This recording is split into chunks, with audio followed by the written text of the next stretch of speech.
As the typhoon approaches and conditions worsen, the master, following normal practice, turns to keep the waves at a slight angle to the bow.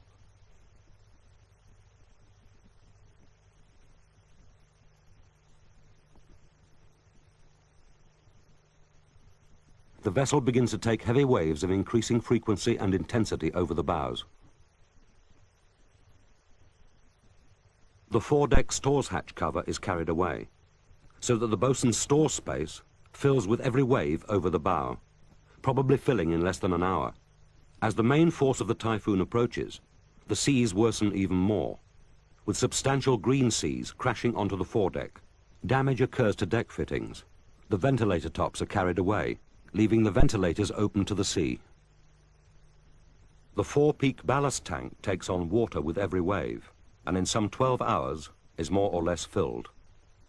The vessel becomes more sluggish, and 25-meter waves sweep over the bow, putting pressure on the first 3 to 4 hatches. A large wave crashes over the starboard side of the bow, destroying the hatch covers on number 1 hold, allowing thousands of tons of water into the hold. All forward freeboard and reserve buoyancy is lost. Number 2 hold hatch covers collapse under the weight of water.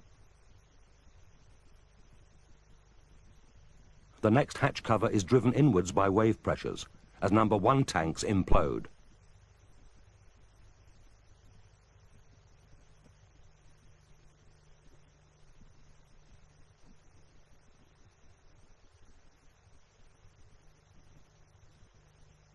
This process rapidly dominoes along the length of the vessel, becoming increasingly violent as the ship slips below the seas and the angle increases. Shock waves traverse the structures, weakening them and making them more susceptible to collapse towards the aft end of the ship.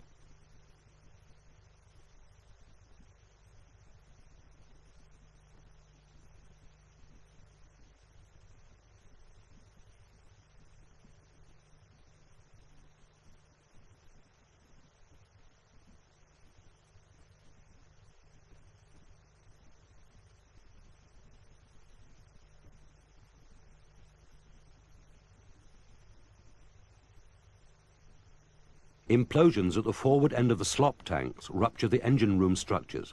The pump room and part of number 9 hold and the weight of the engine tear out the double bottom. The stern immediately fills, sinking below the surface.